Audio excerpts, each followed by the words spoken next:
an icy corridor across the Bering Strait, through which nearly 8,000 American aircraft flew during the war. A secret operation, hidden even from its own people.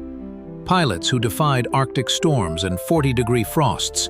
The Alaska-Siberia route, an air bridge between allies, without which victory might not have been possible.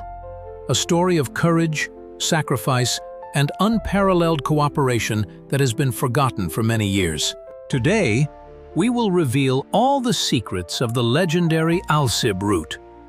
If you are interested in forgotten pages of history, subscribe to the channel and like this video. Now let's discuss. Do you think that the contribution of Lend-Lease and the ALSIB route to the victory of the USSR is underestimated in modern historiography? Or was it only a small part of the overall efforts of the Soviet people? Share your opinion in the comments.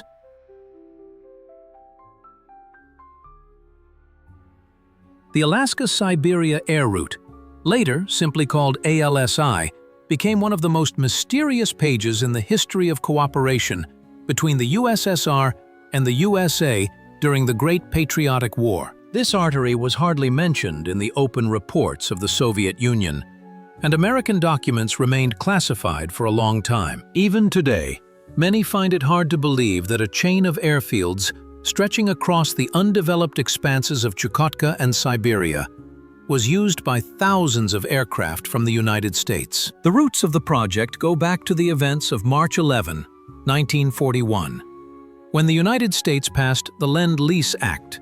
But it was not only tanks and cars that influenced the military balance, but above all aviation, modern, high-tech, necessary to restore air superiority on the fronts. In addition, by the end of 1941, Soviet aircraft factories were experiencing a huge shortage of components and aluminum.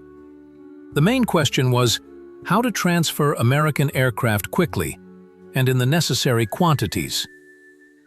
The sea routes across the Atlantic were congested and dangerous due to attacks by German submarines. Northern convoys faced severe weather, and the Iranian corridor had its own difficulties. Against this backdrop, the air route through Alaska and Chukotka seemed impossible.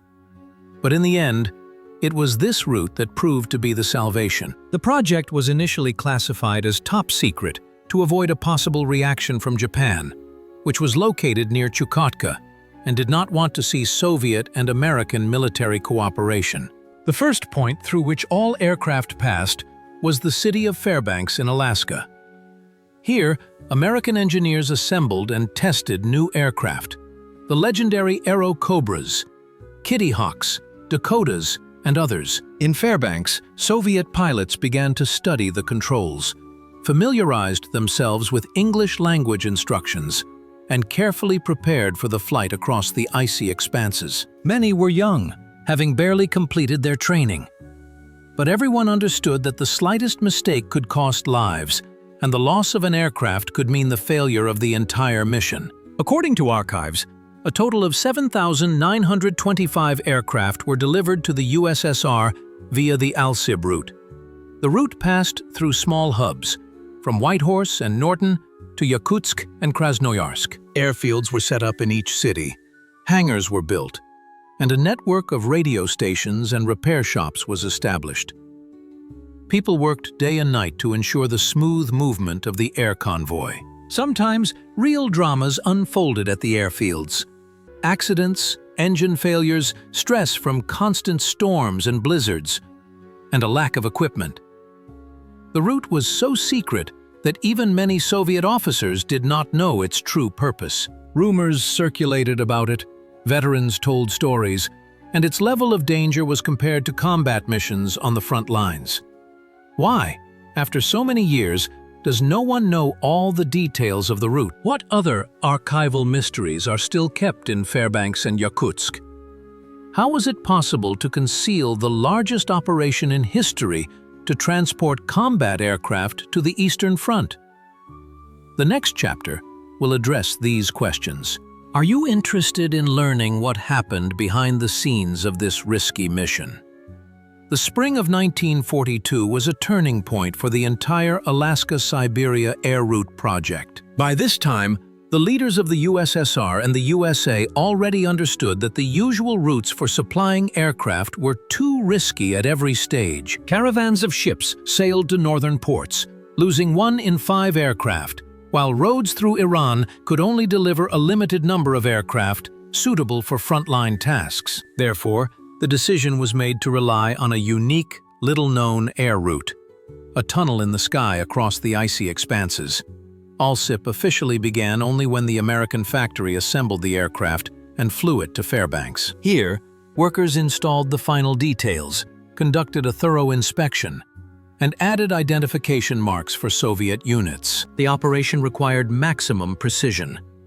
The slightest mistake or forgotten detail could cost a pilot his life in the harsh conditions of the north. The aircraft were intended for the most critical combat locations.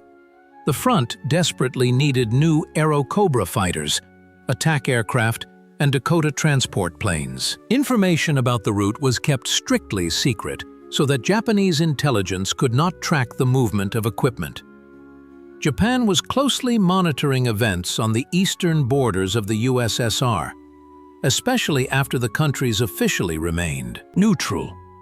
Even Soviet military personnel working in the Far East were not privy to most of the details of the route. Transit airfields and engineering hubs were opened temporarily, only for the duration of the aircraft transfer. In April 1942, training began for the first groups of Soviet pilots. They were rigorously selected and tested on their ability to fly complex aircraft and work in extreme cold. Knowledge of English was considered an important advantage. The pilots were sent to Alaska, where they were trained to use the latest navigation equipment, studied the workings of American engines, and mastered the art of survival in snowstorms. The route flew through Fairbanks, Norton, Whitehorse, Yakutsk, and Krasnoyarsk. An emergency supply system was set up along the entire route: weather stations, fuel depots, and spare aircraft parts. As the program progressed, new settlements were developed, hangars and headquarters were built, and local residents encountered foreign aircraft for the first time. Often, work was carried out on bare ground, in the open air, in blizzards. Those who maintained the route often risked as much as the pilots. Medics, engineers, and communications specialists made enormous efforts to ensure the smooth operation of the route. To the viewer, it may seem that everything worked like a well-oiled machine. But often the reality was different. Accidents, disappearances, forced landings in unknown settlements, ice storms. What human destinies crossed paths on this route? Who became a hero or a victim of the icy path? More on this in the next chapter. Pilots who set out to fly the planes underwent special training that lasted several weeks. The training included not only mastering American technology, but also studying Arctic meteorology and rules for survival in extreme conditions. Many pilots encountered such complex navigation for the first time. Radio beacons worked intermittently, maps were inaccurate, and weather reports were often out of date before they were received. Each flight became a test not only of skill, but also of nerves. The command selected experienced pilots who already had experience flying frontline aircraft, but even they admitted that American planes required a completely different approach. The Aero-Cobra, with its centrally located engine, behaved unusually in flight and required precise balancing. The Dakota was heavy and unwieldy compared to Soviet transport aircraft. Pilots had to relearn how to feel the aircraft, understand its character, and anticipate its reactions. Female pilots played a special role. Among them were legendary female pilots who, on a par with their male counterparts, made flights across Chukotka. They faced double pressure. In addition to the natural dangers, they had to prove their right to be in the cockpit of a combat aircraft. Many of them later became heroines, but their names remained hidden for a long time due to the secrecy of the project. The first flights began in the summer of 1942. Groups of 5 to 7 aircraft took off from Fairbanks, flying in formation over the uninhabited mountain ranges. The weather could change in a matter of minutes. Clear skies would turn into a white veil of blizzard, and visibility would drop to zero. The pilots had to rely on their intuition and the sparse readings of their instruments. Radio communication was often lost, and the pilots were left alone with the elements. The first stopover was Nome, on the coast of the Bering Sea. Here the planes were refueled and underwent technical inspections. The route then continued across the Bering Strait to the village of Uelin in Chukotka, the first Soviet territory on the route. This was a critical section. Storms raged over the strait, fog hid the coast, and the slightest navigation error could lead the plane into the open sea. It is still unknown exactly how many aircraft were lost on this section. After Uelin, the route went deeper into Chukotka, through Anadyr and Markovo. Here there were tiny airfields, built literally on the bare tundra. Technicians worked in tents, and fuel was stored in barrels in the open air. In winter, the temperature dropped to -50 degrees, and the engines had to be warmed up with blowtorches. Local residents helped as best they could. They cleared the runways and brought hot food to the exhausted pilots. Each flight is a story of human courage. What did the pilots feel as they flew over the endless white desert, knowing that there was no help to be expected? What tragedies and miraculous rescues took place in the skies over Chukotka? We will tell you about this in the next chapter. Yakutsk became the main transit point for the entire air route. It was here that the planes underwent a major technical inspection before continuing westward. By the end of 1942, a powerful airbase had been established in Yakutsk, with repair shops, spare parts warehouses, and barracks for flight crews. The city, which before the war had been a quiet provincial center, became a major military logistics hub.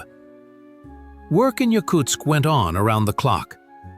Engineers checked every part of the aircraft: engines, landing gear, control instruments. After many hours of flying in extreme conditions, the equipment often needed urgent repair. Cracks in the fuselage, hydraulic system failures, problems with fuel tanks. All of this required immediate intervention. Spare parts were difficult to obtain, and mechanics had to show remarkable ingenuity, creating parts literally from whatever materials were at hand. The weather presented a particular challenge. Yakutia is famous for having the lowest temperatures in the northern hemisphere. In winter, the thermometer regularly dropped below -50 degrees Celsius, and sometimes reached -60 degrees. In such conditions, metal became brittle, oil froze, and rubber seals cracked.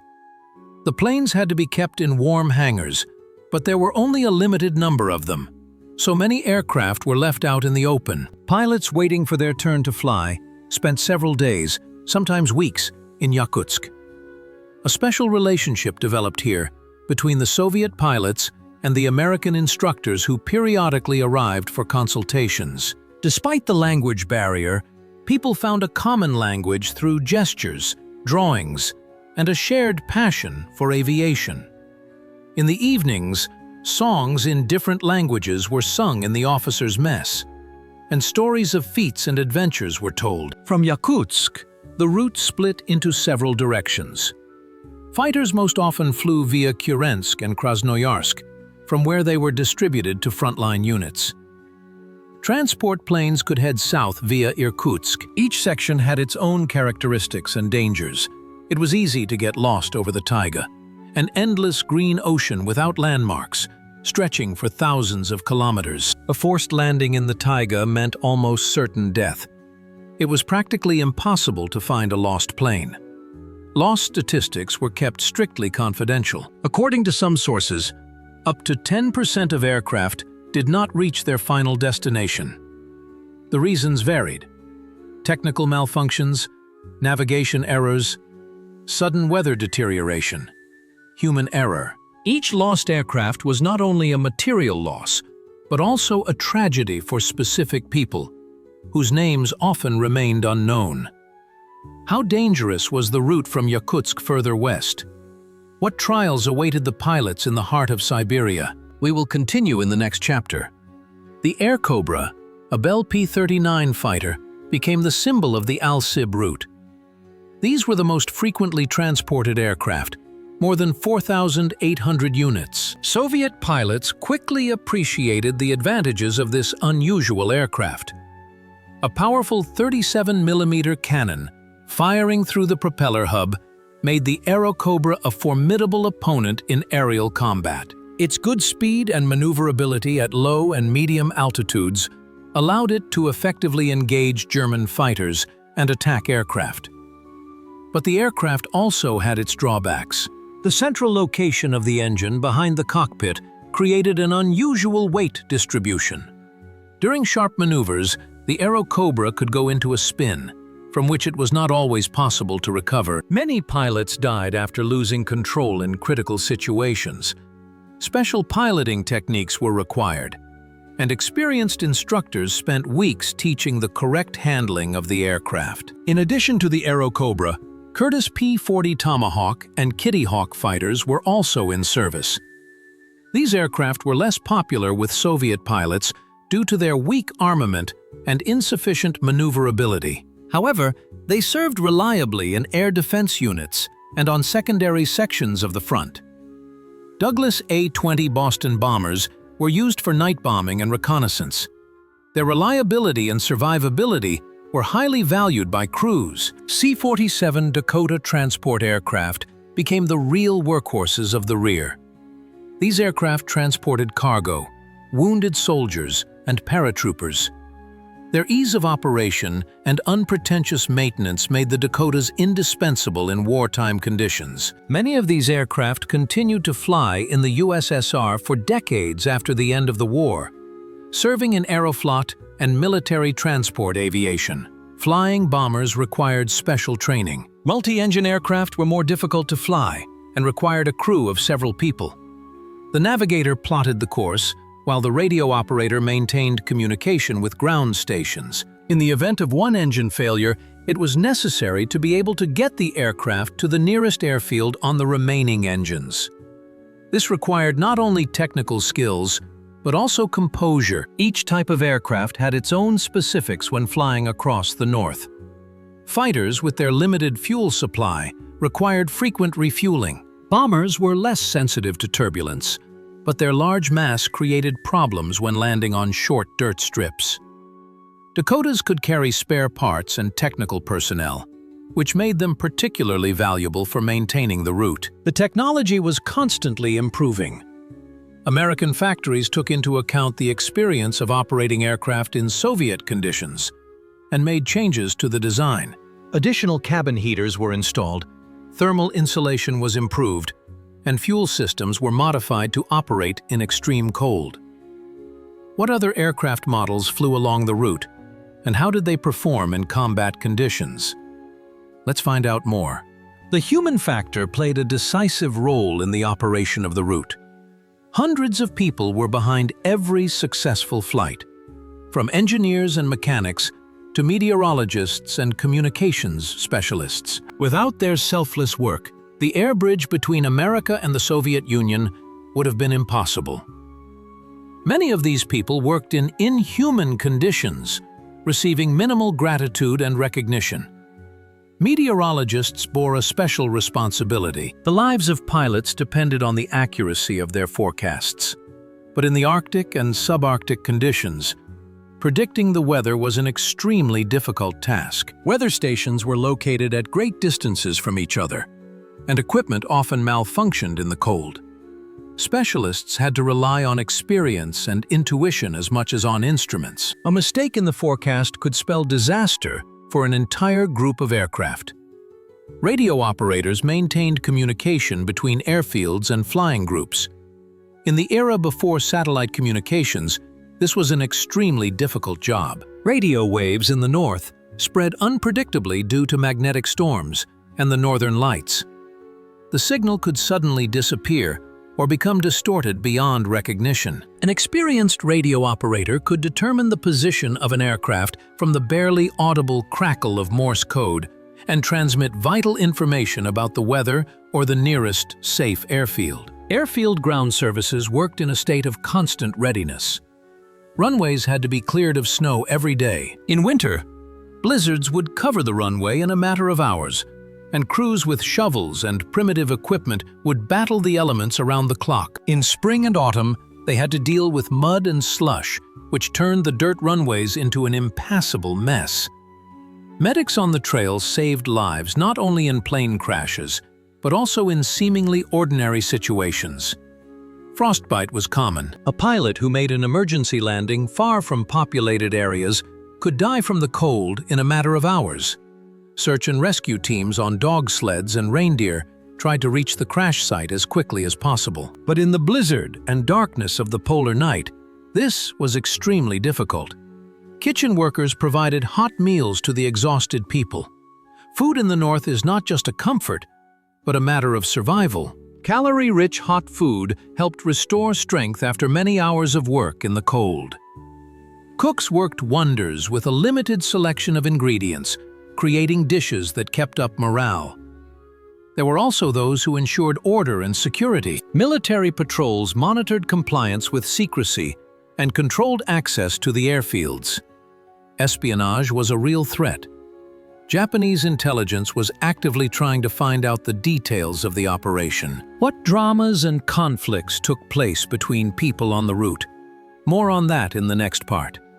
The Japanese factor was a constant, invisible threat hanging over the entire ALSIB operation. Japan and the Soviet Union were not formally at war until August 1945, but relations were extremely tense. Japanese intelligence was actively working in the Far East, trying to uncover the extent of military cooperation between the USSR and the US. The interception of even one American aircraft with Soviet identification marks could have been a cause for a diplomatic scandal or even a military conflict. Strict rules were developed to minimize risks. American aircraft were only given Soviet stars after crossing the border in the Chukotka region. Until that moment, they formally remained the property of the United States. Pilots were forbidden to deviate from their route towards Japanese territory. The Sakhalin and Kuril Islands region, where Japanese fighters were based, was particularly dangerous. Nevertheless, incidents did occur. There are several documented cases when Soviet aircraft with American identification marks were spotted by Japanese observation posts. Fortunately, the Japanese side preferred not to escalate the conflict, understanding that a war on two fronts, with the USSR and the US at the same time, would be a disaster for Japan. But each such incident led to diplomatic correspondence and increased precautions. There is a theory that Japanese intelligence knew about the ALSIB route almost from the very beginning. It was impossible to hide the movement of thousands of aircraft. But the Japanese command deliberately ignored this information, not wanting to provoke the Soviet Union. The land of the rising sun had enough problems in the Pacific in the war against America and did not want to open another front in Siberia. Soviet counterintelligence worked tirelessly. All employees of the route underwent thorough checks. Any foreign contact could arouse suspicion. Pilots and technical personnel signed non-disclosure agreements. Even after the war, many ALSIB veterans could not freely talk about their service. The secrecy classification remained in place for decades. The American side was also cautious. Instructors and consultants working in Alaska were not allowed to cross the Soviet border.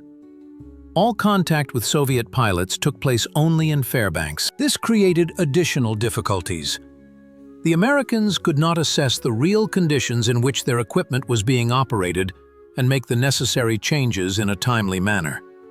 The geopolitical situation in the Far East was extremely fragile. One wrong move could destroy the entire project and provoke a new large-scale conflict. Diplomats from the USSR and the US walked on thin ice, balancing between the need to support their ally and the need to prevent an escalation of tensions. How did this complex game affect the daily work of the route? To be continued. The statistics on losses on the ALSIB route remain a controversial topic to this day. Official Soviet data indicates the loss of approximately 133 aircraft out of 7,925 delivered. This is less than 2%, an impressively low figure for such a complex route. However, some researchers believe these figures are underestimated, claiming that the actual losses could have been 2 to 3 times higher. The causes of aircraft losses varied. Weather conditions were the primary factor. Sudden blizzards, icing, and zero visibility led to disorientation and crashes. A pilot could fly past an airfield without seeing it in the white haze and run out of fuel over the uninhabited taiga or tundra. Searching for such aircraft was difficult. Vast expanses, lack of roads, and harsh climate made rescue operations extremely difficult. Technical malfunctions were the second most common cause. Despite thorough checks, failures did occur. The engine could stall in mid-flight, or the hydraulics or electrical system could fail. The modern aircraft of that time did not yet have the reliability we know today. Every flight was a risk, and the pilots understood this perfectly well. But duty required them to take that risk again and again. The human factor also played a role. Fatigue, lack of experience, miscalculations. All of these could lead to tragedy. Young pilots, encountering the extreme conditions of the North for the first time, sometimes made the wrong decisions in critical situations. Experienced pilots were not immune to mistakes either. Overconfidence or, conversely, excessive caution at the wrong moment could cost lives. There are known tragic cases when entire groups of aircraft went missing. In 1943, a group of 6 Aerocobras flew from Anadyr towards Markovo and never made contact again. Despite extensive searches, they were never found. Only decades later did hunters stumble upon the wreckage of one of the aircraft deep in the tundra. The fate of the other 5 remains unknown. Each loss was experienced as a personal tragedy. The deceased pilots left behind families, friends, and comrades in arms. But the war left no time for long mourning. Another pilot took the place of the deceased, and the flights continued. The heroism of these people remained unknown to the general public for a long time. Their names did not appear in the newspapers, and no monuments were erected to them. Only now, 80 years later, are we beginning to realize the scale of their feat. How many more planes lie in the Siberian taiga and Arctic tundra? What stories could they tell? These questions still excite researchers and enthusiasts today. The contribution of the ALSI route to the victory of the USSR cannot be overestimated. 7,925 aircraft is an impressive figure, accounting for about 15% of all aircraft received by the Soviet Union under Lend-Lease. But the importance of these aircraft was determined not only by quantity, but also by quality. American fighters and bombers had characteristics that Soviet aircraft lacked. The Air Cobras became the favorite aircraft of many Soviet aces. Alexander Pokryshkin, 3 times hero of the Soviet Union, scored most of his 59 victories flying the P-39. Grigory Rechkalov, the second most successful Soviet ace with 56 victories, also preferred the Aero Cobra. The aircraft's powerful armament, a 37mm cannon and 4 machine guns, allowed it to destroy enemy aircraft with a single burst. A-20 Boston bombers were used in long-range aviation and naval aviation units. Their speed and bomb load made them an effective weapon against enemy communications and naval bases. Soviet pilots noted the aircraft's good survivability. The Boston could return to base even with serious damage. C-47 Dakota transport aircraft played a key role in providing logistical support to the troops. They transported reinforcements, evacuated the wounded, and delivered supplies to besieged cities. During the Berlin operation in the spring of 1945, the Dakotas supplied the frontline units advancing on the German capital. Without these unassuming workers of the sky, the pace of the offensive would have been significantly slower. In addition to their direct combat use, American technology served as a source of knowledge for Soviet aircraft designers. Engineers carefully studied the design, materials, and technological solutions. Many of their findings were used in the creation of post-war Soviet aircraft. The experience of operating American aircraft in the harsh conditions of the USSR was invaluable for the development of the aviation industry. It is important to note that Lend-Lease was not charity. The Soviet Union paid with gold, strategic raw materials, and commitments to post-war cooperation. Nevertheless, the program demonstrated the ability of two ideologically opposed systems to cooperate in the face of a common threat. It was a unique historical moment, which, unfortunately, proved to be short-lived. After the war, the ALSIB route was shut down. The airfields were emptied, the hangars were dismantled, and the route itself was practically forgotten. For many years, the topic of Lend-Lease became inconvenient for official Soviet historiography. Recognizing the scale of the aid meant diminishing their own contribution to the victory. How has the attitude towards this topic changed over time? Let's find out. The secrecy surrounding the ALSIB route continued not only during the war, but for many decades after it ended. Soviet propaganda preferred to gloss over the scale of American aid, focusing instead on its own achievements. References to Lend-Lease were sparse and vague. They tried not to talk about specific figures, routes, or participants in the operation. This created an information vacuum that was filled with rumors and speculation. It was only during the era of perestroika, in the late 1980s, that the veil of secrecy began to lift. Veterans were given the opportunity to speak freely about their service. Archives began to open to researchers. The first serious works devoted to the ALSIB route and Lend-Lease in general appeared.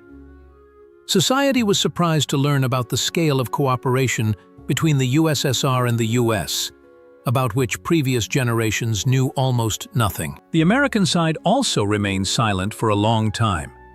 The Cold War had turned former allies into enemies, and reminders of joint projects were undesirable. Documents remained classified, and participants in the operation preferred not to share their memories. It was only at the end of the 20th century that systematic work began on studying the history of ALSIB in the US. Meetings of veterans became an important source of information. Soviet and American participants in the operation were able to communicate without ideological barriers for the first time only in the 1990s. These meetings were touching. Elderly people who had once worked together in extreme conditions finally had the opportunity to exchange memories and fill in the gaps in history. Modern researchers and enthusiasts continue to work on reconstructing the full picture of how the route functioned. Expeditions are organized to remote areas of Siberia and Chukotka in search of traces of old airfields and aircraft wreckage. Each find is another piece of the mosaic, another story brought back from oblivion. Technology is helping in this work. Satellite images allow the contours of runways overgrown with forest to be detected. Ground-penetrating radar helps to find buried wreckage. Databases and the internet make it possible to compare archival documents from different countries. What used to take decades of work can now be done in a matter of years. Memories of the ALSI route are gradually returning to public consciousness. Monuments are being erected, museum exhibitions are being created, and documentary films are being made. Memorial events are held in Yakutsk, Fairbanks, and other cities associated with the route. The names of forgotten heroes are becoming known to their descendants. What other secrets does the history of ALSI hold? More on that in the next chapter. The personal stories of those who participated in the ALSIH route are striking in their drama. Behind the dry archive figures are real people with their fears, hopes, and exploits. Each flight was a test of character. Each return to base a small victory. The stories of the veterans allow us to feel the atmosphere of those years and understand what the participants of the operation lived through. One of the pilots recalled his first flight. Young and inexperienced, he struggled with the unfamiliar controls of the Aerocobra. A blizzard began over the Bering Strait. Visibility dropped to a few meters. Contact with the ground was lost. The fuel was inexorably melting away. Panic was rising in his throat. But the pilot pulled himself together, focused on the instruments, and trusted the compass. And by some miracle, he made it right to the airfield in Welland. After landing, he couldn't get out of the cockpit. His hands were shaking so much that they wouldn't obey him. The female pilot talked about the discrimination faced by female pilots. Many men did not believe that a woman was capable of flying a fighter jet. They had to prove their professionalism every day, to be better than men in order to earn equal respect. But they proved themselves. Female pilots made hundreds of successful flights. Their professionalism was on par with that of men. The mechanic recalled the night when he repaired the engine at a temperature of -50 degrees. His hands instantly froze to the metal tools. Every movement was difficult. But a group of planes had to take off at dawn, and there was no turning back. He worked all night, periodically warming himself by the fire. By morning, the engine was working. The planes took off on schedule, and the mechanic fell asleep for 18 hours. The meteorologist spoke of the sense of responsibility that weighed heavily on him. Dozens of lives depended on his forecast. A mistake could be fatal. He remembered a case when he gave permission for takeoff despite his doubts. The group encountered a severe storm. One plane crashed. The meteorologist blamed himself for many years, even though his colleagues assured him that he could not have foreseen the sudden intensification of the storm. The radio operator shared a story about how he maintained contact with a pilot who had lost his way in the fog. For hours, he tracked the weak signal, trying to guide the pilot to the airfield. The plane was running out of fuel. At the last moment, when everyone had already lost hope, the radio operator heard in his headphones, "I see the lights. I'm going in for landing." It was one of the happiest moments of his life. These stories are not heroic pathos, but the living truth of war. People were afraid, made mistakes, and suffered. But they continued to do their work because they knew that the outcome of a great war depended on them. What other fates were intertwined on the icy route? Let's continue the story. The legacy of the ALSI route lives on today. The air route paved the way for modern air routes between Asia and North America. Many of the airfields built during the war served as the basis for civilian airports. Yakutsk, Magadan, Anadyr. These cities owe their aviation development to the foundation that was laid in the 1940s. The experience gained on the route proved invaluable for the development of the Arctic and the Far East, navigation techniques in conditions of magnetic anomalies, aircraft operation techniques in extreme cold, and the organization of ground support for flights. All of this was useful in the post-war development of northern aviation. Soviet Aeroflot became one of the world's leading airlines, largely thanks to the experience it had accumulated. International cooperation, which began as part of the ALSI project, demonstrated the possibility of cooperation between different systems. Despite ideological differences, the USSR and the US were able to work together effectively toward a common goal. This experience was important for the creation of the United Nations and other international structures in the post-war world. Although the Cold War froze relations for decades, the seeds of mutual understanding were sown during those years. The technological exchange under Lend-Lease accelerated the development of the Soviet aviation industry. Familiarity with American technologies, materials, and design solutions provided a powerful impetus. Post-war Soviet aircraft incorporated elements borrowed from or inspired by American models. This was not simple copying. Soviet engineers creatively reworked the knowledge they had acquired, creating their own original designs. The cultural significance of the route is also great. The meeting of two peoples and their joint work in extreme conditions created bonds that even the Cold War could not break. Veterans on both sides fondly recalled their cooperation. When the political situation allowed for the resumption of contacts, these people became bridges of mutual understanding between the countries. Today, the ALSI route is becoming a tourist attraction. Enthusiasts from different countries organize expeditions along the route, visit historical sites, and meet with the last surviving veterans. Virtual museums are being created where anyone can learn about the history of the route. The younger generation is learning about the exploits of their grandfathers and great-grandfathers. The educational significance of the ALSIB's history cannot be overestimated. It teaches us that cooperation is stronger than confrontation, that shared values are more important than ideological differences, and that human courage and solidarity can overcome any obstacle. In today's world, divided by new conflicts, this lesson from history is particularly relevant. What conclusions can we draw from the history of the ALSIB route? This will be discussed in the final chapter. The technical aspects of organizing the ALSI route deserve special attention. Creating an air corridor across thousands of kilometers of undeveloped territory required solving a multitude of engineering problems. The first problem was the construction of airfields in permafrost conditions. Traditional methods did not work. The ground thawed in summer and swelled in winter, destroying the runways. Engineers developed a special technology. The runways were laid on wooden decking or a gravel cushion that insulated the permafrost from the warm air.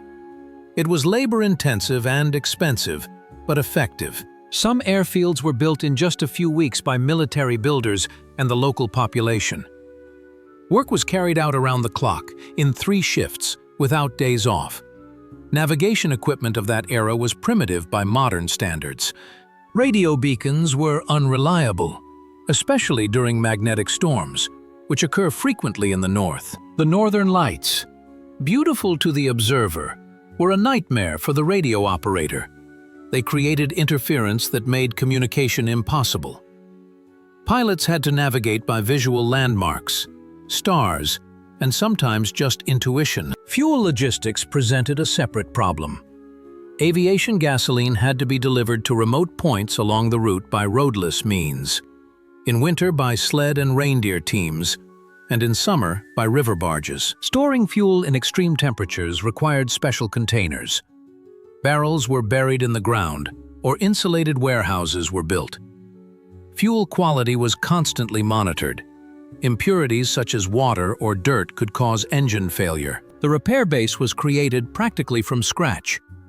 Spare parts for American aircraft were not manufactured in the USSR, so they had to be ordered from the US or made by hand. Soviet mechanics showed remarkable ingenuity, creating analogs of parts from materials at hand. Sometimes one aircraft was dismantled for spare parts to repair 3 others. It was the rational cruelty of wartime. The meteorological service operated with a lack of data. Weather stations were located hundreds of kilometers apart. There were no satellites or weather radars. Forecasts were based on observations from several points and the experience of meteorologists. The accuracy of such forecasts was low, but there was no other option. Experienced meteorologists learned to read local weather signs, which they were taught by the indigenous people of the north. Communication between airfields was carried out by radio and telegraph. Telegraph lines ran along the route, but were often broken by storms or damaged by animals. Repair crews patrolled the lines around the clock, restoring communication. In critical situations, messages were relayed from one station to another until they reached their destination. This archaic system worked surprisingly well. What other technical innovations were used on the route? How did the infrastructure develop as the route became operational? We will discuss this further below. The role of the indigenous peoples of the north in the functioning of the ALSI route is often underestimated. The Chukchi, Evenki, Yakuts, and other peoples provided invaluable assistance, without which the route could not have functioned so effectively. Their knowledge of the terrain, ability to survive in extreme conditions, and experience in navigating the tundra and taiga saved the lives of many pilots. Local residents served as guides for search parties. When a plane went missing, they led rescuers across the wilderness to the presumed crash site. Their ability to read the landscape and find their way in a blizzard, when Europeans could see only a white wall, seemed supernatural. In fact, it was the result of thousands of years of experience surviving in harsh conditions. Reindeer herders transported cargo to places that no machinery could reach. Reindeer are the only animals capable of moving effectively in deep snow and tundra. Caravans carried fuel, food, and equipment to remote airfields. Without this living logistics, many points along the route simply could not function. Local residents shared their knowledge of the weather and nature. They knew how to predict storms a day in advance by barely noticeable signs. Animal behavior, the color of the sky, the direction of the wind. These folk signs often proved to be more accurate than scientific forecasts. Meteorologists learned from them and incorporated this knowledge into their work. Hunters and fishermen provided fresh food to airfield personnel. In the conditions of the North, where imported food quickly ran out, local game and fish became an important source of protein. In addition, traditional northern cuisine, venison, stroganina, ukola, proved to be optimally suited to the Arctic climate, providing a lot of energy and keeping well. Shamans and healers treated people using traditional methods when professional medical care was insufficient. Their knowledge of northern herbs and their ability to treat frostbite and other specific injuries complemented the work of doctors. Many military medics respected folk medicine and collaborated with local healers. The cultural exchange worked both ways. Local residents saw airplanes for the first time, met representatives of other nations, and learned about the Great War that was going on somewhere far away. For many, this was their first contact with modern civilization. In turn, Soviet and American military personnel became acquainted with the unique cultures of the North and learned to respect the people who had survived for centuries in a place where newcomers could barely last a few months. Unfortunately, the contribution of indigenous peoples was not officially recognized for a long time. Their names did not appear on award lists, and their exploits were not written about in newspapers. Only now are historians beginning to restore justice by documenting the role of northern peoples in the victory. What other unknown heroes of the route are waiting for recognition? Let's continue the story. The final chapter of the ALSIB story is a reflection on the significance of the project for the present day. 80 years later, we can appreciate the scale of what has been achieved and learn lessons for the future. The route proved that when humanity unites in the face of a common threat, it is capable of incredible achievements. Ideological differences, cultural barriers, geographical obstacles, all of these fade away in the face of a clear goal and a strong will. 7,925 aircraft. This is not just a number. Behind each aircraft are dozens of people.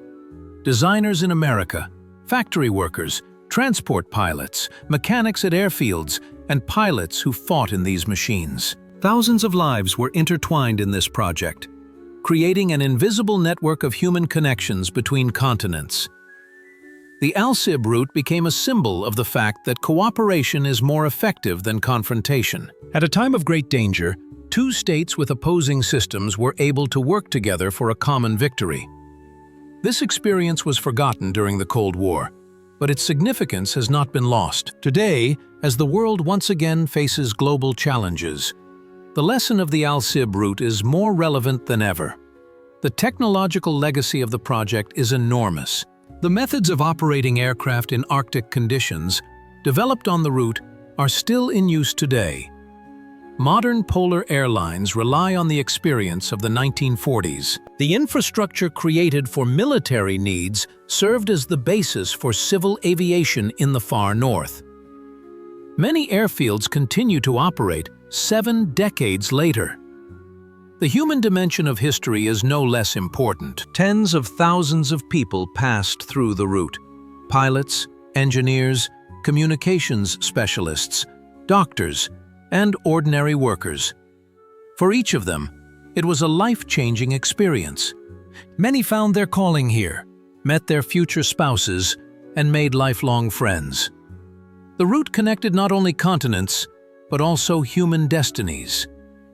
Remembering the route is the duty of the living to the dead. More than 100 pilots did not return from the flights. Their planes still lie in the Siberian taiga and the Arctic tundra. Each plane found is an opportunity to restore the name of the deceased and let their families know where their relatives are buried. The search continues, and each find is precious. The educational value of the ALSI story is that it shows that great achievements are possible even in the most unfavorable conditions. Lack of resources, extreme climate, technical limitations. All of this was overcome by human determination and ingenuity. This is an inspiring example for the younger generation. The Alaska-Siberia route will forever remain in history as one of the most daring projects of World War II. An ice bridge across the Bering Strait, an air corridor through uninhabited expanses, human courage in the face of natural forces. All this makes up an epic saga worthy of being remembered by generations. 7,925 aircraft flew this route. Each of them carried not only weapons, but also hope for victory, faith in human solidarity, and dreams of a peaceful future. This hope was justified. Victory was achieved, and the ALSIB route made an invaluable contribution to it.